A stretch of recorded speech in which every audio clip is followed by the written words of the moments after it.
pendanaan politik di Indonesia itu remang-remang Iya, sehingga potensi ada pendana-pendana raksasa atau mmm, oligarki dalam pembiayaan politik tentu tidak bisa dinafikan, oke. meskipun kita juga susah membuktikan. Tetapi politik itu seperti kentut terasa baunya, Tapi tidak terlihat Mas tapi Arif. tidak terlihat, itu masalahnya.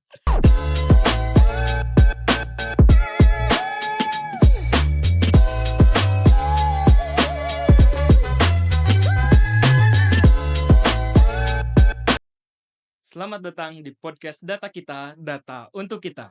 Saya Azka Abdi Amrobi selaku host yang akan menemani pemirsa semua dalam episode yang akan membahas soal menakar peluang kemenangan calon independen di Pilkada DKI Jakarta. Pada kesempatan ini kita kedatangan Mas Arif Nurul Imam selaku Direktur Eksekutif Skala Data Indonesia dan juga analis politik nasional. Selamat datang Mas Arif di podcast Data Kita. Ya, sama-sama Mas Aska. Apa kabar Mas Arif? Alhamdulillah kabar baik. Alhamdulillah. Semoga pemirsa semua juga dalam keadaan baik dan yang sedang tidak baik-baik saja, semoga selalu baik. Mas Arif, ada hal menarik soal Pilkada DKI Jakarta, Mas Arif. Iya, Kita tahu bahwa dari 3 pasangan calon yang sudah mendaftar ya, bakal iya, calon seperti itu, ada salah satu pasangan calon di mana, mereka itu tidak terafiliasi dengan partai politik, Mas Arif. iya, Artinya independen atau perseorangan. Di tengah persaingan kita lihat bahwa partai politik sibuk ya, Mas Arif ya, iya, untuk membuat peta politik, kemudian juga untuk berkoalisi. Bahkan kita tahu bahwa kelanjutan dari Pilpres itu dilanjutkan di pilkada termasuk DKI Jakarta seperti ya. Ada Kim Plus melawan, PDIP dan juga melawan independen. Namun pada kesempatan kali ini kita akan mengulas dan mengulik sejauh mana, pasangan independen yaitu Dharma Pongrekun dan juga Kun Wardana bisa memenangkan atau bisa minimal menyaingi, kandidat-kandidat yang berasal dari partai politik. Satu hal yang akan kita buka dengan pertanyaan ke Mas Arif, bagaimana sebetulnya Mas Arif sejarah atau filosofi dari, eee, calon independen atau calon perseorangan itu sendiri Mas Arif? iya. Lahirnya calon independen itu karena ada gugatan di Mahkamah Konstitusi. Waktu itu diajukan oleh beberapa tokoh, yang pengen agar ada jalur perseorangan. Mengapa munculnya jalur independen ini menjadi penting? Karena calon independen ini berfungsi sebagai sabuk pengaman demokrasi. Apa yang dimaksud sabuk pengaman demokrasi adalah ketika partai politik tidak mencalonkan kandidat-kandidat yang dipilih atau diharapkan masyarakat, maka masyarakat masih punya alternatif untuk mengajukan calon lewat jalur perseorangan atau independen. Calon independen juga sebagai kritik terhadap perilaku partai politik yang dalam keputusan-keputusan strategisnya, termasuk dalam kandidasi pilkada, mengajukan kandidat-kandidat yang cenderung oligarkis dan kerap mengabaikan, kandidat yang memang mendapat perhatian dan antusiasme dari masyarakat. Itu saya kira, mengapa calon independen atau jalur perseorangan muncul di pilkada di Indonesia.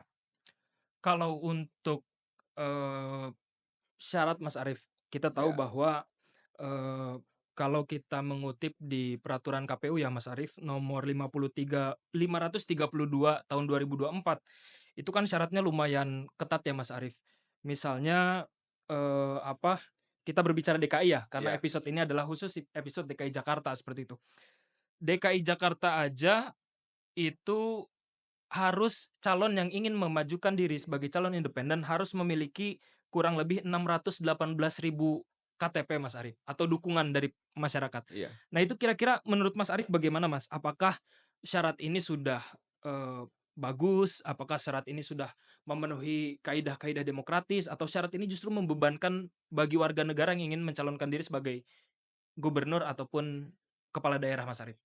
Iya, kebetulan saya punya pengalaman praktis, bagaimana mengusung, calon independen dan juga di Jakarta. 2012 saya masuk di tim Faisal Basri Bim Benyamin, di mana kedua tokoh tersebut maju dari jalur perseorangan atau jalur independen.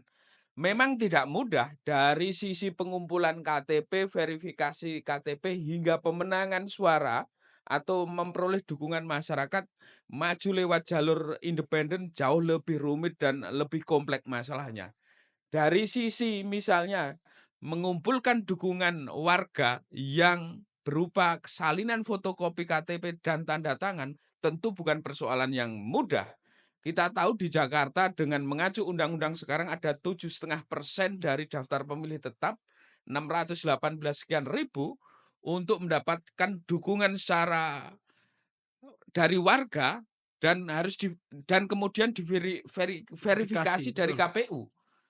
Ah, ini tentu tidak mudah ketika tim jalur persorangan itu tidak menyiapkan kemudian relawan-relawan yang bekerja untuk kemudian misalnya di tahapan verifikasi KPU melakukan verifikasi pendukung A, pendukung B, pendukung C, apakah benar atau bodong. Itu satu dari sisi syarat dukungan. Kedua dari sisi pendanaan tentu tidak Iya, mudah juga. Karena, dukungan itu juga harus bermatre iya, dan kita bisa hitung berapa miliar dana yang dan harus betul. dikeluarkan untuk membayar matre. Belum lagi untuk melakukan konsolidasi, membangun relawan-relawan yang mengumpulkan KTP agar, pemilih atau masyarakat yang, pengen mengusung calon independen dapat maju. Ini tentu tidak mudah dari sisi teknis pengumpulan dukungan, KTP. Berarti ada kemungkinan, transaksional politik gitu ya, Mas Arif ya? Karena kan tadi Mas Arif bilang bahwa, eee, syarat untuk konsolidasi saja sudah lumayan mahal, berbeda ketika didukung oleh partai politik seperti itu, Mas Arif ya.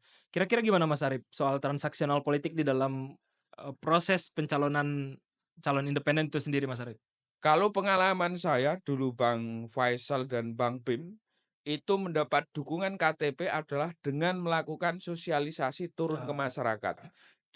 Turun ke masyarakat itu kita mencoba diskusi, berdialog dengan masyarakat dan setelah masyarakat, meyakini atau percaya dengan harapan atau tawaran janji yang dikumpulkan, masyarakat kemudian mengumpulkan dukungan KTP.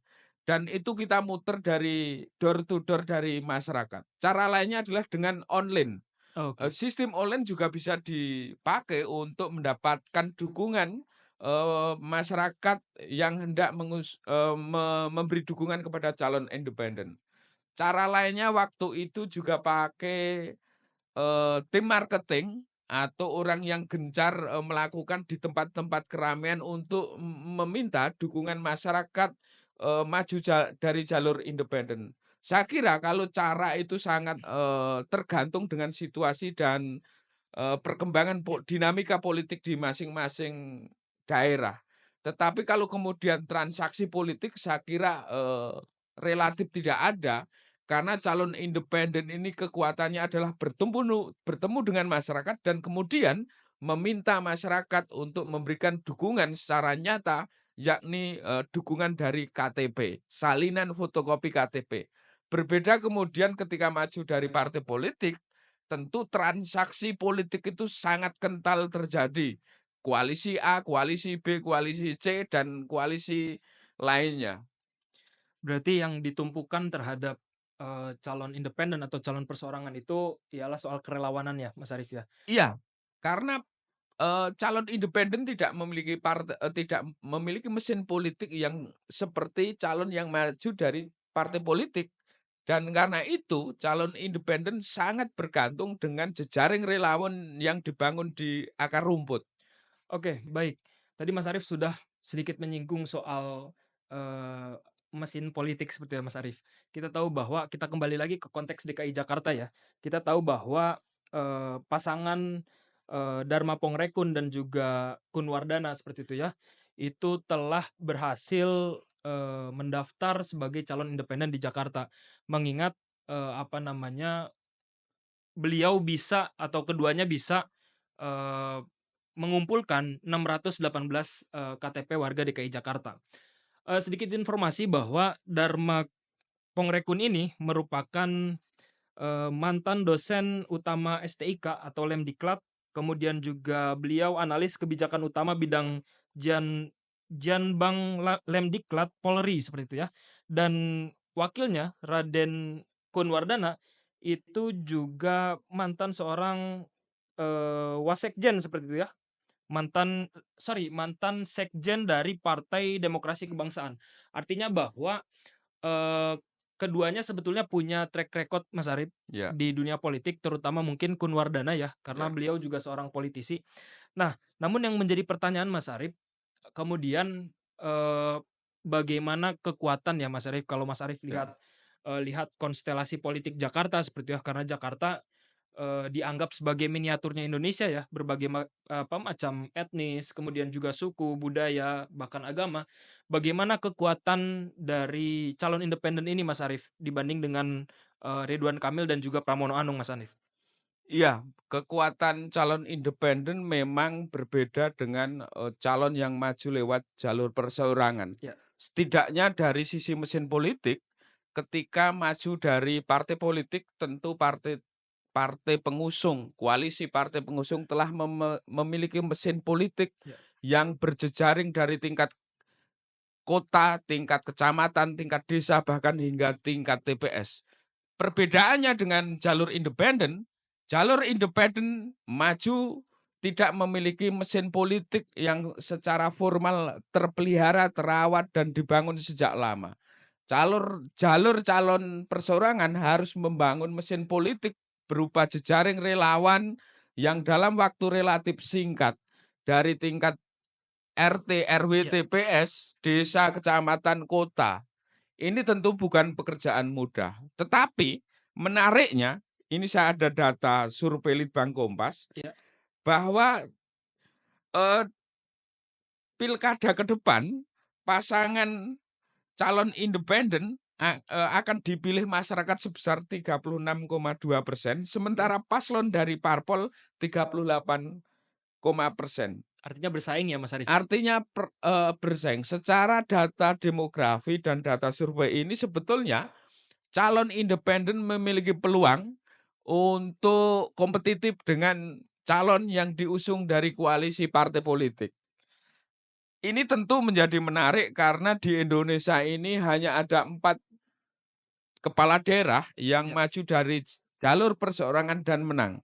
Di Garut misalnya, terus di NTT, di Aceh, mmm, dan di Sumatera Utara. Jakarta saya kira secara medan geografis relatif terjangkau dan kemudian ketika pasangan Darmakun ini bisa melakukan sosialisasi secara masif, membangun relawan hingga tingkat TPS, tentu ini bisa memaksimalkan untuk mendekatkan, dengan pemilih atau masyarakat.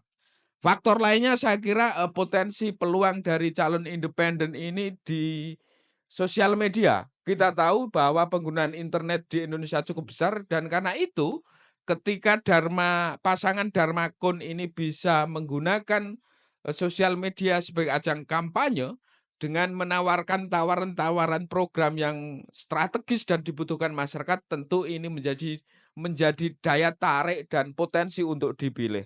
Saya kira itu. baik. Jadi ada kemungkinan ya dari survei Kompas, bahwa calon perseorangan dapat dipilih dan menjadi kepala daerah atau mungkin bersaing ya. Tadi ada angka kalau tidak salah 36% seperti itu Mas Arif ya. Iya.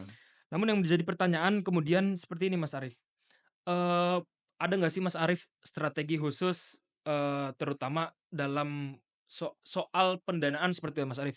Ketika kita bicara soal, elektoral seperti yang Mas Arif ya, kita perlu pengadaan spanduk, kita perlu pengadaan stiker, bahkan konsolidasi-konsolidasi pun itu juga, tidak bisa kita menafikan bahwa perlu adanya, pendanaan. Nah, kira-kira ada strategi khusus nggak sih Mas Arif? Apakah, misalnya, seperti kita melihat dulu ada teman Ahok seperti ya Mhm. mengumpulkan salah satunya mengumpulkan dana dari relawan dan lain sebagainya itu gimana Mas Arif? Ya saya kira soal pendanaan partai politik, pendanaan politik di Indonesia itu selalu dalam tanda petik remang-remang Ya, atau abu-abu. Secara ideal partisipasi politik itu sejatinya kan tidak sekedar mencoblos mendukung di suara TPS, Iya tetapi juga memberikan bantuan, iya, logistik pendanaan kepada kandidat yang diusung. Di Indonesia fenomena ini memang masih sulit terjadi, tetapi bukan berarti tidak bisa dilakukan. Pengalaman beberapa pilkada termasuk di 2012 ketika mengusung dari jalur perseorangan, salah satu caranya dengan fundraising dari masyarakat. Kita membuat, makan bareng dengan beberapa masyarakat. Terus kemudian sumbangan lewat online, terus mmm, saweran di ketika pertemuan warga dan lainnya dan sebagainya. Tetapi itu secara ideal. Tetapi dalam kenyataannya memang, eee, pendanaan politik di Indonesia itu remang-remang iya, sehingga potensi ada pendana-pendana raksasa atau mmm, oligarki-oligarki dalam pembiayaan politik tentu tidak bisa dinafikan. oke. Meskipun kita juga susah membuktikan. Tetapi politik itu seperti kentut terasa baunya, Tapi tidak terlihat Mas tapi Arief. tidak terlihat, itu masalahnya. Kalau kemudian soal pendanaan dari mana, tentu itu juga tergantung dari komitmen maupun sosial kapital dari setiap kandidat. Kalau kemudian kandidat tersebut memiliki sosial kapital dan reputasi bagus, pendanaan insya Allah datang.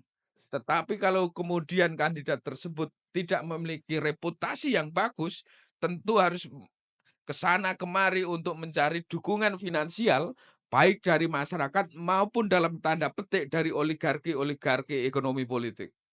Berarti ada tanggung jawab juga ya Mas Arief terkait dengan transparansi pendanaan ya Mas Arief? Agar, apa namanya, masyarakat juga tahu gitu, apa, pendanaan yang didapatkan oleh pasangan dalam kasus ini adalah Dharma Ponrekun seperti itu ya Mas Arief? Ya saya kira, soal transparansi pendanaan itu secara normatif juga diatur dan Iya kemudian, dana yang dikumpulkan donaturnya siapa, digunakan untuk apa, itu dilaporkan ke Komisi Pemilihan Umum. iya, Ini secara prosedur yang dilakukan. oke. Mungkin sebelum kita lanjut ke topik boleh sambil Oke Mas, minum ya dulu ya, Mas biar Arief? nggak serius. Baik, pemirsa data untuk kita, Mas Arief tadi sudah banyak menjelaskan terkait dengan bagaimana, dinamika calon independen seperti itu ya Mas Arief, calon perseorangan terusus Dharma Pongrekun. Saya ingin menanyakan hal khusus Mas Arief, Ya. di media, massa, di media sosial seperti itu kan kemarin sempat viral tuh, ada pencatutan data pribadi Mas Arief, Iya. soal dukungan terhadap Dharma Pongrekun. Artinya bahwa ada masyarakat yang sebetulnya tidak mendukung, tapi masuk ke dalam, database, pendukung Dharma Pongrekun, seperti itu Mas Arief. Iya. Kalau misalnya, terkait dengan hal tersebut kan itu juga bisa dipidana kalau misalnya memang terbukti Mas Arief ya, terkait dengan pencatutan data pribadi, Iya. kemudian pidana Undang-Undang ITE, pidana data kependudukan dan lain sebagainya. Kalau tidak salah tercatat ada 350 atau 550, warga walaupun memang sudah diklarifikasi oleh pasangan Dharma Pongrekun seperti Mas Arief. Kira-kira bagaimana sih Mas Arief melihat ada walaupun memang hanya terbukti sedikit seperti itu dan tidak dinyatakan bersalah, kira-kira apa sih Mas Arief catatan Mas Arief untuk, eee, Dharma Pongrekun khususnya terkait dengan dukungan KTP itu sendiri Mas Arief? Ya soal dukungan KTP ke calon perseorangan yang kemudian itu ternyata setelah diverifikasi tidak memberikan dukungan, saya memahami ada problem teknis dalam pengumpulan dukungan. Misalnya dalam pengumpulan dukungan itu di setiap wilayah tingkat RT desa kita memiliki koordinator relawan Mmm, yang mengumpulkan KTP sehingga bisa jadi relawan tersebut asal comot. mmm, Itulah yang kemudian misalnya ada 500 350 tiga Mas, iya ratus 300 iya, sekian, yang tercatut, tercatut namanya, itu saya kira soal faktor teknis tadi. Karena saya juga pernah mengalami ketika Pilkada DKI Jakarta, rumit rumit sekali. Kalau kemudian itu misalnya, itu dari 618.000 iya, sekian, itu ada 200, 300.000, saya kira itu sistematis. Kalau ini, sebetulnya, human error ya Mas human Arief ya? error aja. Baik, Terima kasih Mas Arif. Artinya bahwa dukungan atau awareness dari masyarakat juga tumbuh seperti itu Mas Arif ya? Iya, ini di Kompas juga, di survei juga menyebut, ini saya sebutkan, bahwa 58 responden percaya proses penggalangan dukungan calon perseorangan dalam pilkada ini juga ada yang dilakukan dengan cara jujur. Oke. Sementara 39,2% responden sisanya mengaku tidak yakin dengan kemampuan para kandidat calon perseorangan untuk mendapatkan dukungan secara murni. Ya berarti, apa namanya, dari survei tersebut juga, Ya.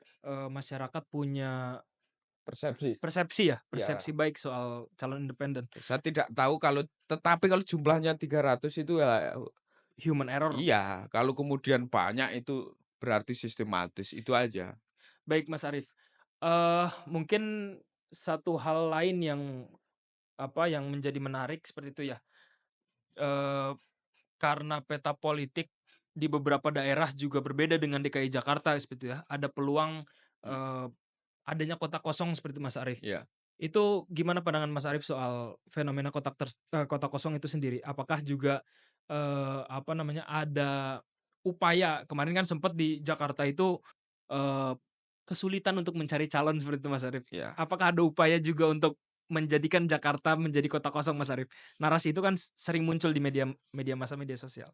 Iya, sebelum putusan MK Ya, terkait perubahan dukungan partai politik dalam pilkada, ada desas-desus rumor politik bahwa Jakarta juga melawan kota kosong. ya, Tentu ini menjadi tidak menarik. Hari ini juga ada banyak pilkada, ada puluhan yang pilkada melawan kota kosong. Di pilkada DKI Jakarta ini berubah ketika putusan Mahkamah Konstitusi di mana partai politik, bisa mencalonkan tidak harus 20%. Inilah yang kemudian mengubah peta politik secara nasional nasional. di level pilkada. Berubah misalnya di Banten, di Ya, Jakarta, di Jawa Timur, bahkan di Jawa Barat.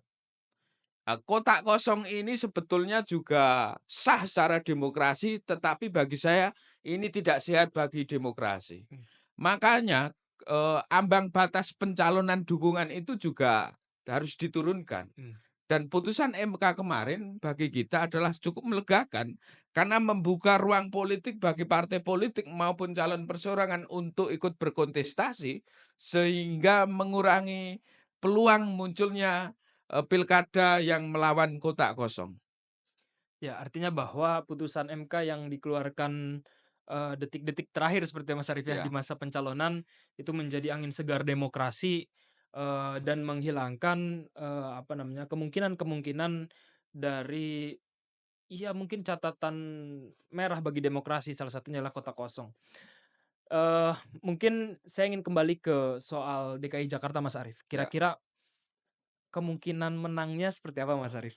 ya. Dari Kalau calon bicara kemenangan dari beberapa survei memang calon independen Dharmakun ini belum bisa menunjukkan elektabilitas yang ya, tinggi.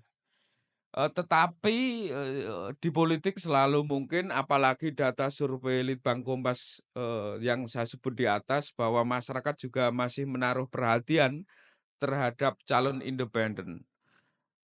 Persoalan yang paling utama bagi calon independen saya kira adalah kekuatan membangun mesin politik dan kemampuan meyakinkan pemilih dengan tawaran dan program. Secara mesin politik jalur perseorangan jelas kalah dibandingkan calon yang maju dari koalisi partai politik atau partai politik, sementara jalur perseorangan harus membangun jejaring relawan hingga tingkat RT RW. Jika kemudian dari sisi kampanye, maka jalur perseorangan harus menawarkan gagasan atau program yang lebih mengena dan memiliki nilai terobosan bagi masyarakat. Jika berbicara peluang tentu selalu ada peluang, tetapi memang melihat situasi politik hari ini masih agak berat karena, saya kira yang bersaing ketat, berkompetitif ini pasangan RK dan Pramono. Pramono Ya, untuk hari ini. Tetapi kita tidak tahu masih 2, 3 bulan ke depan Iya, apakah kemudian calon independen pasangan Darkun ini bisa memberikan tawaran seperti ya. mengeskalasi atau kemudian memiliki Ya, terobosan-terobosan politik yang kemudian memantik perhatian pemilih Jakarta. Ini yang menjadi penting saya kira bagi calon independen, tetapi secara ya. data, potensi untuk merebut hati masyarakat Jakarta terbuka lebar. Ya, artinya bahwa, pasangan calon independen itu juga masih punya peluang seperti itu untuk Iya kemenangan. betul. Walaupun perlu adanya effort yang lebih dibanding dengan, calon yang didukung oleh partai politik karena perlu membuat, mesin politik yang diinisiasi, mesin politik yang sesuai dengan kerelawanan dan lain sebagainya. Iya betul. Tadi Mas Arief banyak menyebut soal survei Kompas seperti Mas Arief, Iya. ada 60%, kurang lebih 60%, warga percaya pada calon independen. Bukan 60%. Sorry, Sebentar kita cek. iya takut salah ini, eee, sebentar. Ini tiga puluh Oh enam tiga koma dua puluh persen tiga puluh enam ya, paslon sorry. perseorangan, 38,0% paslon dari parpol, tidak pilih keduanya 14,2%, 11,6% tidak tahu. Oke, 36% berarti ya, Mas Ya, Arief? itu cukup tinggi saya kira. Cukup tinggi. Artinya bahwa bisa menyaingi, apa namanya, dengan pasangan dari I partai politik. Cuma yang ingin saya tanyakan Mas Arief, apakah ke depannya di demokrasi Indonesia, pasangan independen ini relevan dan akan diterima oleh masyarakat seperti Mas Arief? Saya kira selagi partai politik belum bisa mereformasi diri, calon independen atau jalur perseorangan menjadi relevan untuk tetap, ada dalam ruang politik pilkada. Jalur perseorangan adalah kritik terhadap manajemen partai politik, termasuk dalam kandidasi partai politik dalam pilkada. Saya kira soal relevansinya bergantung dari situasi dan perkembangan partai politik dalam pembenahan Ya. dari mulai dinasti politik, akuntabilitas keuangan, kaderisasi, platform dan lainnya dan sebagainya. Sepanjang partai politik belum melakukan reformasi diri, maka sepanjang waktu itu pula dari jalur perseorangan atau independen selalu relevan dan dibutuhkan dalam berdemokrasi. Wah, sangat menarik bahwa Mas Arief sangat tegas jika partai politik masih belum bisa memperbaiki dirinya seperti Mas Arief ya, Ya. maka calon independen masih relevan di, demokrasi Indonesia ke depannya. Saya ingin bertanya mungkin sebagai, penutup seperti Mas Arief, Ya. kira-kira, apa harapan Mas Arief, untuk demokrasi Indonesia terutama calon independen Mas Arief?